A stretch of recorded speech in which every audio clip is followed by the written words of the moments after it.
بتاعتي اللي هي اكبر دليل ان انا مستخدماه واقعه في غرامه. تمام تمام. يعني بصوا فاضل فيها حاجه بسيطه. هتلاقوا على القناه من سنه كده، من خلال سنه كنت منزله لكم ريفيو كده عنه، بس كنت جايبه لكم الدرجه بتاعه البلوم وكنت عامله لكم عنها سواتشت واتكلمت عنها. احنا جايين النهارده نتكلم بقى في ايه؟ جايين نجيب الدرجتين اهوت مع بعض، هنفتحهم مع بعض، هنعمل السواتشت للدرجتين مع بعض. هنتكلم عنهم، هنتكلم عن مميزاتهم، هنتكلم عن عيوبهم، هنتكلم عن كل حاجة. بس طبعا فضلا وليس امرا دوسوا على اللايك يا بنات علشان الفيديو يترفع. الفيديو بيترفع باللايكات عشان اكبر عدد من البنات يستفيد منه. وطبعا يا ريت تشيروا الفيديو وتبعتوه لكل اصحابكم علشان القناة ترجع تاني وتقف على رجليها. انا بحبكم جدا ويلا نبدأ مع بعض. اولا هما الاتنين بيجوا ده شكل العلبة لما بتجيلك. ما بتجيش متسلفنة، هي بتيجي كده من الشركة. بيبقى مكتوب هنا تاريخ الانتاج اهوت، وتاريخ الانتهاء بيبقى مكتوب عليها. مكتوب عليها ايفون ترو نورشنج ليب اويل اللي هو زيت الشفاه. الحجم بتاعه يا بنات بيبقى حجمه 7 مللي. طبعا كعادة كل منتجات ايفون هو ميد ان بولندا. الدرجة بتاعت الزيت الشفاه بتبقى مكتوبة ده بلوزوم، وده اللي هو الشيمرنج اللي هو ده. طبعا انا هفتحهم معاكم وهوريكم كل حاجة. ادي اول واحد اهو هفتحه معاكم اهو، نحطه كده عشان برضه يبقى ظاهر قدامكم. تمام. وهفتح معاكم برضه الدرجة التانية اهو، اللي هو اوريدي. بصوا يا بنات نشيل بس دول كده اهو كده، دول الدرجتين ايه معاكم اللي هو اوريدي انا مستخدمه الشيمرينج ده. طيب زي ما قلت لكم هو حجمه 7 مللي. تمام تمام. ايه الميزه اللي فيه او ايه مميزاته او انت ليه حباه قوي للدرجات دي يا بيبو، وليه كمان بتكرريه ولازم عندي بيبقى فيه ستوك؟ مبدئيا ده مش جلوس، مش مجرد زبدة كاكاو عادية، مش مجرد ترطيب عادي. ده عبارة عن زيت بمعنى كلمة زيت. هو عبارة عن مجموعة من الزيوت. طب ايه هي الزيوت والمكونات بتاعته؟ بنتكلم في زيت الجوجوبا، بنتكلم في زيت الافوكادو، بنتكلم في زيت جوز الهند.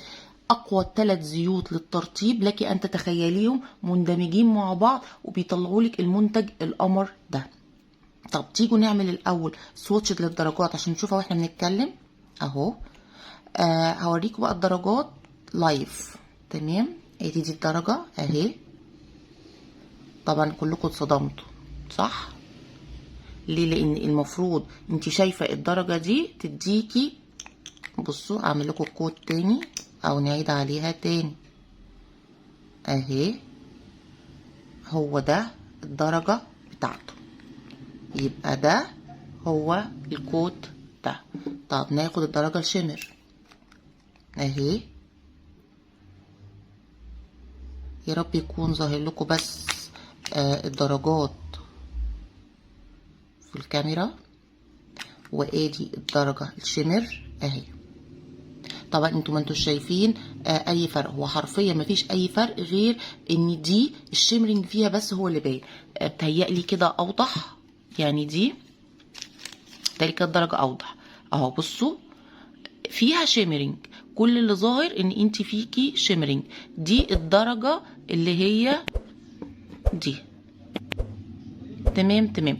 يعني افهم من كده ان الدرجتين نفس اللون على فكرة، نفس الفورمولا، نفس كل حاجة، والاختلاف بس في الشيمرنج. تفضيل شخصي وذوق شخصي، عايزاها فيها شيمرنج هتاخدي دي، عايزاها اللي هي السادة خالص تاخدي دي. طيب زي ما قلت لكم هو من ضمن مكوناته زيت الجوجوبا. طب ايه اهميه زيت الجوجوبا؟ زيت الجوجوبا دوت اقوى مضادات للالتهابات، واقوى مضاد ان هو يعمل على التئام الجروح. طبعا احنا دلوقتي داخلين على فصل الشتاء. تمام. فصل الشتاء يعني في ناس بيحصل لها تشققات في الشفاه، لدرجه ان الشفايف بتقشر وبتتقطع وبتنزل دم، وبنخش في مشاكل كتيره من الجفاف من التشقق مين مين مين مين, مين. فشفايفنا كلها بتوجعنا، فبنبقى محتاجين حاجة قوية ترطب وتعالج. يعني انا بالنسبة لي ده منتج علاجي وليس منتج تجميلي، بالنسبة لي ده في المقام الاول. تمام تمام. فده زيت الجوجوبا. ومعاكي كمان زيت جوز الهند يعني قنبله ترطيب، هو وزيت الافوكادو. فانا بديكي ميكس زيوت للترطيب في منتج علاجي، بصراحه هيبقى ولا احلى ولا اروع. طب معنى ان انت بتقولي لي ان دي مجموعه زيوت يعني مع بعض قد كده هو هيبقى تقيل على الشفايف ولزج وهيلزق لي بقى الدنيا وهتبقى الدنيا مش حلوه؟ اطلاقا، خفيف جدا جدا جدا على الشفايف، ما بيلزقش اطلاقا.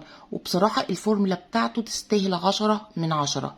فانا بالنسبه لي اي حد شفايفه تتقطع، اي حد عنده تشقق، انا هرشحهوله وبشده. لازم ده يكون في الروتين اليومي بتاعكم. انا صيف شتاء انا ما بستغناش عنه، ما بقيتش اقدر استغنى عنه. ترطيبه على فكره بيدوم لساعات، يعني خصوصا لما هتيجي تحطيه بالليل في الروتين الليلي بتاعك وتنامي، هتصحي الصبح هتلاقي شفايفك لسه محتفظه بالترطيب بتاعها، وترطيبها حلو جدا وترطيبها طري. فبالنسبه لي كمان انت يبقى شفايفك شكلها صحي ونضر. انت لما بتحطيه بصوا هو بيدي مجرد جلوس، بيدي مجرد لمعه، بيدي تحسي كده ان شفايفك حيويه، شفايفك فيها نضاره، بتبقى شكلها كيوت قوي وتبقى حيويه كده وفريش. فبالنسبه لي بصراحه بحبه قوي. تقدري كمان تستخدميه في ايه؟ الناس اللي بتستخدم الارواج المط. الارواج المط كلنا بنحبها بس الفينش النهائي بتاعها مش بيبقى ألذ حاجه ومش بيبقى الطف حاجه، ولو انت شفايفك ما كانتش مترطبه صح بيديكي فينش مش حلو اطلاقا، وتحسي ان شفايفك شققت وتحسي ان شفايفك حصل فيها شقوق، فبيبقى الفينش النهائي بصراحه مش الطف حاجه. ساعات كمان من بعض الارواج اللي هي بتبقى مط الفورمولا بتاعتها بتبقى ناشفه، بتحسي ان شفايفك بتلزق في بعضها. فبالنسبه لي ده حل حلو جدا جدا ان انا احطه فوق الروج المط، هيمنع لك خالص ان هم يلزقوا في بعض، هيمنع لك خالص التشقق والشقوق اللي بتحصل والقشور اللي بتحصل، هيخلي بشرتك او هيخلي الشفايف هتبقى لطيفه جدا، مترطبه جدا، سموزي قوي شكل الروج عليها، فهيبقى حلو جدا جدا. زي ما قلت لكم هو حجمه 7 مللي، بس مش معنى 7 مللي ان انت تستهوني بيه. حرفيا ده بقاله معايا كذا شهر، كذا شهر بمعنى كذا شهر، بستخدمه الصبح بستخدمه بالليل. زي ما قلت لكم انا ما بقدرش استغنى عنه لان ترطيبه ولا احلى ولا اروع. طبعا كلنا عارفين ان هو كان بقاله فتره ما بينزلش في الكتالوج، قعد اكتر من سنه، سنه ونص ما بينزلش، ولسه بادئ ينزل من كذا حمله. فطبعا انا جايبه لي ستوك كده شويه حلوين قوي علشان انا بصراحه ما بقدرش استغنى عنه. وزي ما قلت لكم احنا داخلين على الشتاء فهنبقى محتاجين الترطيب يبقى معانا على طول. فالحجم 7 مللي ده يا بنات بصراحه انت مستصغراه، بس هو لا بيقعد معاكي حرفيا كتير. زائد ان الحجم الكيوت دوت بيتحط على طول ويبقى سهل معاكي على طول في شنطه ايدك او شنطه الطوارئ، بيبقى على طول موجود معاكي فهيبقى سهل الاستخدام. طب بصوا الابليكيتور بتاعته، عايزه اوريكم الابليكيتور بتاعته قد ايه. الابليكيتور بتاعته حلوه جدا، سهله في الفرد، فبصراحه ما فيهوش اي عيوب بالنسبه لي، هو كله مميزات. كان بينزل من خلال سنه بحاجه و80 بحاجه و70. طبعا كلنا عارفين التضخم اللي حصل وفرق العملات اللي حصل، فرفع السعر بتاعه كعادة كل المنتجات، مش منتجات ايفن بس، كل حاجة دلوقتي بقت رفعت سعرها، فبقى بيوصل ل 120 130 في الرينج دوت. فستيل برضه هو لسه في متناول الجميع. زي ما بقول لك لما ندفع 120 او 130 في منتج هيقعد معايا شهرين 3، لا يعني قسميهم على ال3 اشهر، لا مش حاجه برضو في سبيل ان انت بتحمي شفايفك. المنتج دوت انت بتحطي مجموعه زيوت يعني مغذيه ومرطبه وملطفه، وهتحسن لك جدا جدا من شكل الشفايف بتاعتك. فلا بصراحه ما فيهوش ولا عيب اطلاقا من وجهة نظري، هو كله مميزات. فانا بصراحة حبيته، وكنت عامله لكم الفيديو دوت ليه؟ علشان كنتوا طالبين ان انا اعمل لكم سواتشد للدرجتين مجتمعين جنب بعض، فاهم يا بنات الدرجتين مجتمعين زي ما قلت لكم، الاتنين بيبقوا كده بالظبط على الشفايف، الاختلاف الوحيد هو في الشيمرنج. فده تفضيل شخصي وذوق شخصي، انت عايزه دوت خدي ده، وعايزه اللي هو بشيمرنج هتاخدي اللي هو شيمرنج. يا رب يكون الفيديو كان لطيف وخفيف. الفيديو ما فيهوش كلام اكتر من كده يتقال، غير ان احنا داخلين على الشتاء، امني نفسك وهاتي زيت الشفاه من ايفو. وطبعا في بنات كتيره قوي خدته مني وجربته، فكل اللي جربه ينزل بقى في الكومنتات يقول لي ايه التجربه بتاعته، ويقول لي هل هو كان حلو ولا هو كان وحش. مع ان بصراحه ما جاتليش منه اي فيدباك وحشه او اي فيدباك سلبيه او اي حد خالص اشتكى منه، بصراحه كله شكر فيه. وعايزه اقول لكم ان في ناس قعدت شهور بتطلب مني كميات منه، فكل اللي شافه او كل اللي جربه ينزل في الكومنتات ايه ويسيب لي التجربه بتاعته معاه. وطبعا لو وصلتوا لاخر الفيديو ما تبخلوش عليا باللايك وبالشير وبالسبسكرايب، وكل اللي مش مفعل زر الجرس يفعله ويختار الكل عشان يوصلوا كل الاشعارات اول ما انزل اي فيديو. بحبكم جدا واشوفكم على الف خير. باي باي.